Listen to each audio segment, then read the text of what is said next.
Welcome back, everyone, and today we have 10 super teams that failed miserably. Okay, so obviously, when it comes to these super teams that failed, obviously we have the ones on the thumbnail, the Lakers, with Westbrook, AD, and LeBron, obviously, which was catastrophic. You have the Nets super team, obviously, with KD, Harden, and Kyrie, which unfortunately they only played a total of 16 games together. Due to injuries, Kyrie, taking his distance, because of personal reasons, because you guys remember with the pandemic, whatever. What else? We have also the Lakers, with Shaq and Kobe. They had after they couldn't four-peat, they added Karl Malone and Garrett Payton, and obviously we know how it ended up, in the finals against the Pistons. And also, what else though? I can't think of any other super team that failed like that. Maybe, I don't know. Yeah, apparently there's 10 of them, so let's go ahead and see. But I'm sure these three are going to be in there, yeah. Every super team comes high expectations and the pressure of winning a championship. It is championship or bust. But it's one thing not to win the title, and a whole other thing to fail miserably and not even reach the finals, or even make the playoffs. Is this the biggest failure in NBA history? These are the 10 most disappointing super teams in NBA history. Starting with the first super team ever, the 1969 LA Lakers. The 69 Lakers were the first super team not developed through the draft, when Wilt Chamberlain joined Jerry West and Elgin Baylor. Wilt was the best center in the NBA. West was the league's best shooting guard, and Elgin was the best small forward. In 1968, a year prior to Wilt's arrival, Chamberlain was the league MVP, Baylor finished third in the MVP voting, while Jerry made the second All-NBA team, averaging 26 points per game and leading the NBA in true shooting percentage. These three superstars joined forces because they were tired of losing to the Boston Celtics. Up to that point, Baylor had already lost Bill Russell and all the NBA Finals 6 times. West was his teammate in 5 of those losses, while Wilt had 6 playoff losses to the C's. It was the most disgusting personal period I've ever had in my life. I wanted to win a championship, and I really didn't think that was ever going to happen. So together, they were finally supposed to dethrone Boston and dominate the NBA for years. In 1969, the Lakers finished first in the West and got to the finals, where they took a 3-2 series lead against the omnipresent Boston, who were playing in their 12th finals in 13 years. Still, the Celtics countered in Game 6 and forced a Game 7 in Los Angeles. But because of the Celtics' age, the presence of Wilt Chamberlain, and home court advantage, the Lakers were confident that they were gonna win Game 7. So much so that they filled the roof of their arena with balloons, which were set to be released after the Lakers won the championship. Well, once Bill Russell heard that, he got so mad and motivated to win Game 7 that the Lakers hardly had any chance. They can't do it. It's gonna be fun to watch them get those balloons out one at a time. Boston held a 15-point lead in the fourth quarter, Pre-celebration. with Wilt on the bench nursing a bad knee. Somehow the Lakers managed to cut the lead to 2 points and could have won the game. But the Celtics held strong, and those balloons never got released. After that season, Bill Russell retired, and the Lakers had a golden opportunity to finally win their first championship in Los Angeles. The Lakers made the finals once again, and were the favorites against New York. But thanks to the miraculous return of Willis Reed, the Knicks pulled off a magical performance in Game 7, winning their first title, while the Lakers superstar trio was once again left empty-handed. In 1971, the Lakers lost to Kareem's Bucks in the conference finals, and early in the 72 season, after just 9 games, Elgin Baylor decided to retire, unable to return to form after a tough knee injury. And then, even though they no longer had 3 superstars, the Lakers started winning games. LA finished the season with 69 wins and just 13 losses, an NBA record at the time, which included a 33-game win streak, a record that still stands today. All of a sudden, this team started winning basketball games. 1 month went by, 2 months went by.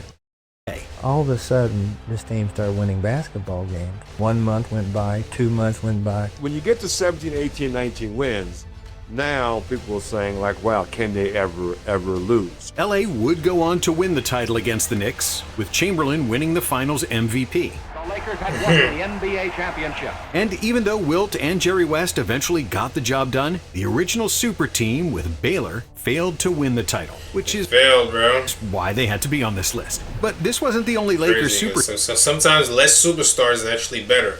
Team that fell short of expectations. In the summer of 2003, Karl Malone and Gary Payton landed in Los Angeles, joining an already stacked roster led by Shaquille O'Neal and Kobe Bryant. Even though Malone and Payton were past their prime, Shaq and Kobe were still at their peak. And with 4 future Hall of Famers in the starting lineup, plus a Hall of Fame coach, everybody expected the Lakers to walk through the competition without breaking a sweat. But there was plenty of sweat, insults, and drama. The Shaq and Kobe feud reached an all-time high, with the two superstars literally wanting to kill each other at one point. On top of their fight, Kobe was also dealing with the court case that could have ruined his life and was missing games due to the trial. Gary Payton didn't fit in the triangle offense, Derek Fisher didn't get enough minutes, and the bench was woefully thin. Still, with all their talent, LA started the season with a 20-5 record. But then they lost Karl Malone, who missed the next 40 games due to a knee injury. However, with everybody healthy for the playoffs, the Lakers managed to get to the finals unscathed, and they were considered heavy favorites against the Detroit Pistons. But the Pistons were a brick wall. The best defensive and most physical team in the NBA shut down Shaq and Kobe. And when Karl Malone got injured in Game 3, it was all over, and the Lakers flamed out in 5 games. On the Pistons thing, that's my fault, because I didn't get us prepared to run our automatics. And we got to Detroit and it forced us to play our offense 94 feet, and we weren't ready. And we couldn't do it, and everything just capitulated from there. And that sits with me, because we should have won that easily. After the season, Malone retired, Shaq got traded to Miami, while Payton went to Boston, and the Lakers' 4-superstar team imploded after only 1 season. However, it could be worse. Just ask the 2014 Brooklyn Nets. Their story started in 2010, when Russian billionaire Mikhail Prokhorov bought the team with big money and an even bigger appetite for winning. Without thinking of the future, Prokhorov and general manager Billy King quickly traded all of Brooklyn's draft picks. The Blazers used a year later to select Damian Lillard. Then, in draft picks, 2 first-round picks went to the Jazz for Deron Williams. Another first pick went to Portland for Gerald Wallace, which the Blazers used a year later to select Damian Lillard. Then, in 2012, when the team moved to Brooklyn, the Nets gave a first-rounder to the Hawks for Joe Johnson and his hefty contract. But the coup de grace of their short-sightedness, and one of the worst trades in NBA history, was made in 2013, when Billy King traded 3 first-round picks to Boston in exchange for the ancient Kevin Garnett, Paul Pierce, and Jason Terry, whose combined age was over 100 years old. I think we've got pieces now that we can compete for a championship, and that's our goal. On paper, the Nets had 5 all-star starters, plus a formidable bench. But in reality, all their key players were on their last legs, namely Garnett, Pierce, and Deron Williams. Brooklyn won just 44 games in the regular season and advanced through 1 playoff series, barely surviving a last-second shot from Kyle Lowry that could have won the series for Toronto. And then, in the second round, the Nets got dominated by LeBron James and the Heat. And just like that, it was all over. You know, it didn't work out, and that's what everybody looks at, but I easily Hold on for a second. All right, I'm back.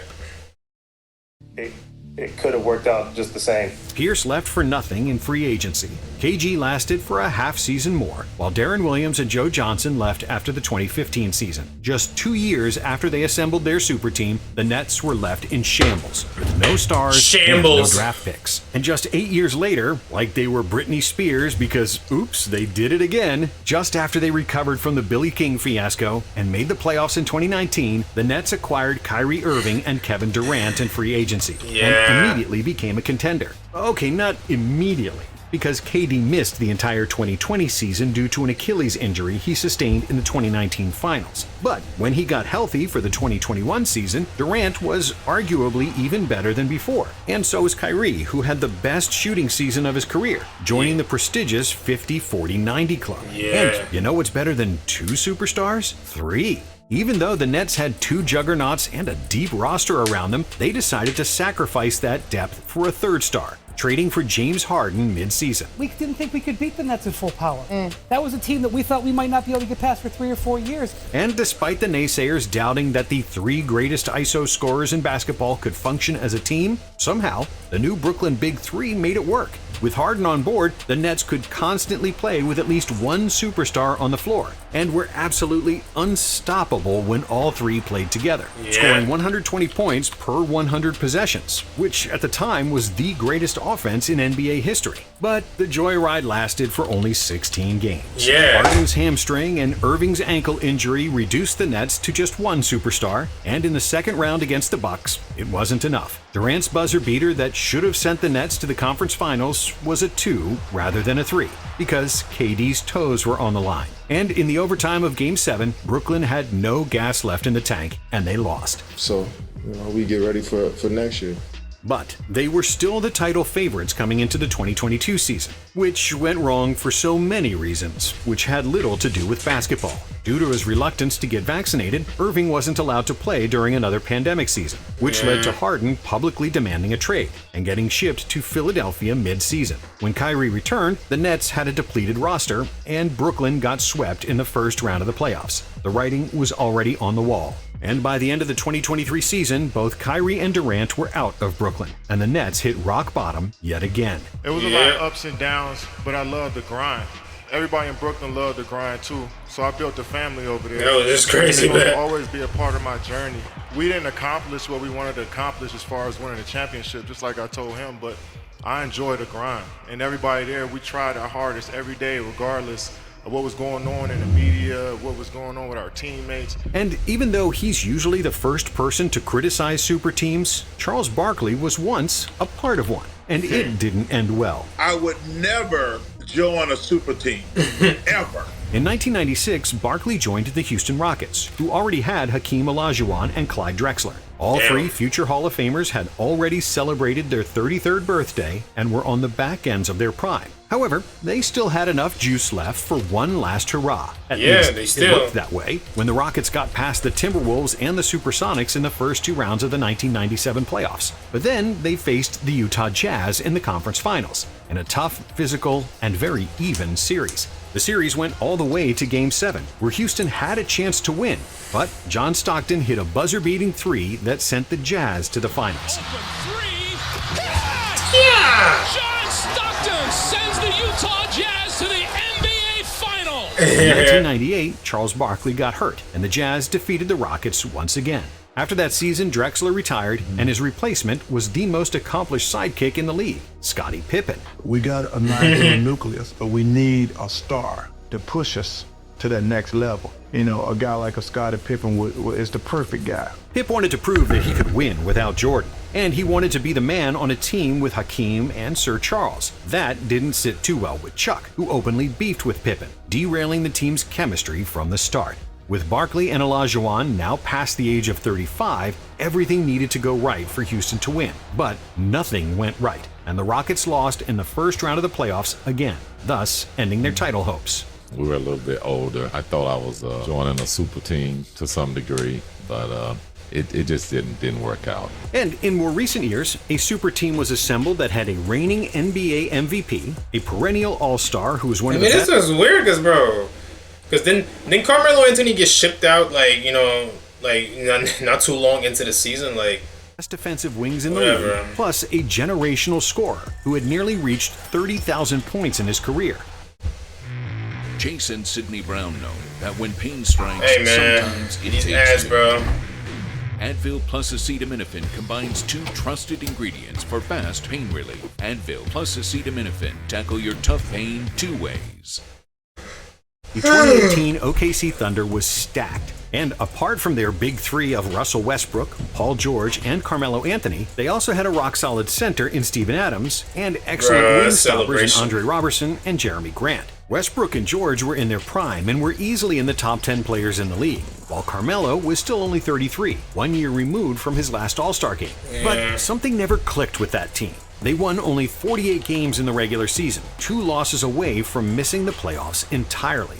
And when the playoffs started, there was no cohesion on offense, along with no defensive identity. Oh yeah, it was early into the Thunder in 5 games. After that It season, was early into the next season that Carmelo Anthony was like, oh yeah, like his services were no longer needed, whatever. Carmelo was traded to Houston, and in his place came Dennis Schroeder. No, what the, bro? Yeah, it was in Houston, bro. So yeah, sorry, bro. I have the events mixed up in my head. Sorry. A lightning-quick defensive point guard who helped OKC's defense reach the top 5 in the league. With George playing at an MVP level and scoring a career-high 28 points per game, it seemed like OKC had all the pieces for the ultimate checkmate. But then George hurt his shoulder, and after a while he hurt his other shoulder. He didn't want to get surgery before the playoffs, which was admirable, but it didn't serve his team.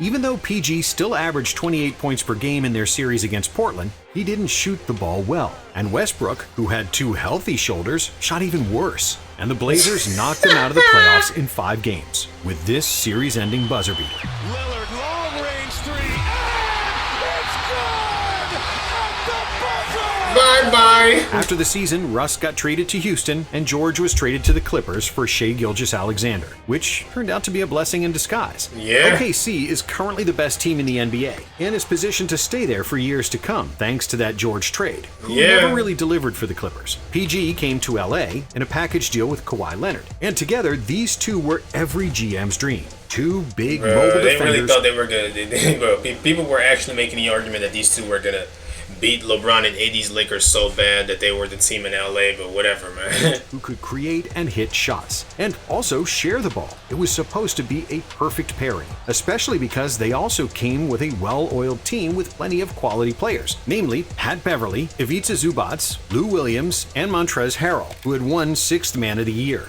In 2020, the Clippers had the best roster in the NBA, but what they lacked was chemistry. PG and Kawhi weren't team leaders, and yet they asked for special privileges, which alienated them from the rest of the team. The Clippers played just average for the entire season. But in the second round of the playoffs against the Nuggets, it looked like they had finally found their stride, as they held a 3-1 series lead after 4 games. But then, an abomination. In Game 5, the Clippers had a 12-point lead at the half, only to squander it all and lose the game in the final minutes. In Game 6, LA had a 16-point lead at the half, but they fell apart even more terribly, as Denver outscored them 64-35 in the last 2 quarters, with George and Leonard shooting 6 for 21 from the field. Damn! Where they have squandered 16-point leads. And then, in Game 7, the Clippers again had a halftime lead, but they disappeared when it mattered most, playing with no sense of urgency and looking like they didn't even want to be on the court. PG shot 4 of 16 in the game, while Kawhi was only slightly better, with But 6 that of shot was 22 crazy, man. shoots. That's Together, when they scored only 24 points. They started with the calling him season on the Pandemic line. P, bro. In the end, Denver convincingly won the game by 15 points. Someone had to pay for this. This was an epic failure. And when you put 2 superstars together, you Damn. mortgage your future. The results need to be immediate. After that fiasco, Doc Rivers got fired, and in his place came Tyronn Lue, who immediately brought better energy, better tactical adjustments, and more accountability from his biggest stars. And the Clippers looked great in the 2021 playoffs, getting past Luka and the Mavs and Utah in the second round. But against the Jazz, Kawhi tore his ACL and would miss the conference finals, where the Clippers lost 4-2 to the Suns. To make matters worse, bro, that Suns team in 2021, bro, literally every team they beat in a Western Conference was injured. Every team they beat was injured, bro. The entire 2022 season. Ironically, the Bucks was the only team that they faced that had everybody on the floor, and they lost. And in 2023, despite the arrival of Russell Westbrook, both Kawhi and George got hurt during the playoffs, and another season went down the drain. The Clippers just make me sick.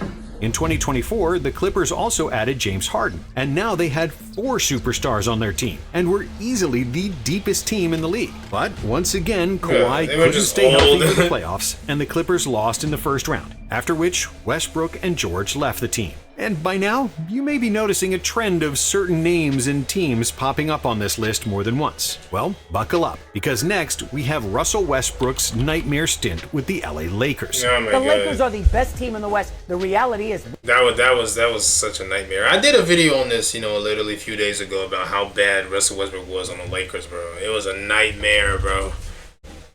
with Russell Westbrook, they're going to wreck the league in the regular season. They are going to be dominant. After they won the 2020 NBA championship on the back of LeBron and Anthony Davis, the Lakers kept their team mostly intact for 2021, where they lost in the first round of the playoffs. Eager to make a change, the Lakers traded the best perimeter defense in the league for a superstar who played arguably the worst defense in NBA history. When the Lakers won in 2020, they're the third best defense in the league. Last year, even without LeBron James and Anthony Davis for a lot of the season because both had injuries, they had a top 3 defense all year long. This year, 19th. Westbrook was never a great defender, despite his otherworldly athleticism and lateral quickness. But with the Lakers, the dude simply didn't care and played below any standard for a player making north of $40 million per season. On defense, he would just jog in transition, ball watch rather than marking his man, and his communicating and positioning were completely off. This is classic, vintage, careless, out of control Russell Westbrook. No conscience. Now, if Russ was making it up on the other end, maybe we could shut one eye and let it slide. But that wasn't the case. Less than 30% of Westbrook's threes went in, and his free throws dipped to just 66%. The Lakers had depleted their bench to add Westbrook, who was the second most expensive player in the league, and they demanded him to be a role player. It was never a great fit stylistically either, because both Russ and Bron were at their best with the ball in their hands, surrounded by shooters. Westbrook was lost without the ball, and when you add in injuries to both AD and LeBron, this was a catastrophe waiting to happen. Let's just get this out of the way, please. The Lakers are a national basketball atrocity. Atrocity. Call it what it is. Oh my god. Oh my god, these ads, bro. What separates great athletes from good ones is the ability to recover fast and efficiently. After a season and a half of complete misery, Russ got traded to the Clippers, while the Lakers managed to regroup and make the conference finals. But that's not all, folks, because the Lakers are suckers for a super team. And in the summer of 2012, they caught the biggest fish on the free agent market, Dwight Howard. Dwight was the best center in the NBA, a defensive and rebounding machine who could change the game with just his presence near the rim. LA also signed a 2-time MVP in Steve Nash, and the two superstars joined Kobe, Pau Gasol, and Metta World Peace, forming a 5-star lineup. But the problem was, Nash and Howard both had back issues, and while Dwight lost a good chunk of his explosiveness, the 38-year-old Steve Nash could barely move. People just think, this is just like Kobe, Steve Nash, Pau Gasol, man, they should like, all be able to like play a bunch well. of big names together, but like these guys are past their prime, like bro, like, like their bodies were done, like. Yeah, and it just don't always work out like that. Sometimes people just don't fit. Kobe and Pau were also getting up there in age, and midway through the season, the Lakers were struggling to secure a playoff berth. I just think philosophically, that relationship was never going to work. Everybody expected me and Kobe to be like philosophically Kobe and Shaq, and I'm just coming off injury. And then Kobe went to work. Bryant single-handedly refused to let the Lakers lose, and they finally started winning games. But Kobe playing 40 minutes per night at the age of 34 wasn't sustainable. On April 12, 2013, with just 2 games remaining in the regular season, Kobe dribbled past Harrison Barnes, and then... Yeah, this right there basically, like, that his career, like... Coke, that was basically the end of his prime right there when he got that injury. He heard a pop, and his whole world stopped. Again, he's struggling. Still, he got up, walked to the free throw line, and coldly made both, the last 2 baskets of Kobe's prime. That Lakers team fell apart mostly because of injuries and old age. But what about a team that failed when everyone was healthy and still in their prime? Well, that happened to the 2024 Phoenix Suns, who had Kevin Durant, Devin Booker, and Bradley Beal, but still got swept in the first round of the playoffs. It wasn't even close. Trading Chris Paul for Beal proved to be a major mistake, despite the Suns losing in the 2023 conference semifinals with Paul, KD, and Book. Even though Beal was a great scorer, when you have Booker and Durant already, you need size, energy, and defense, not more offensive firepower, and especially not a player making $50 million a year. Now, the 2025 season is still ongoing, but the Suns are struggling, despite having the most expensive roster in NBA history. And it's more than likely that this team will end up like all the others on this list, another failed super team. Thanks for watching. Damn. And if you like this video, we have another. Anyways, that's gonna be it for this one. You guys let me know what you think about this in the comments, man. Anyways.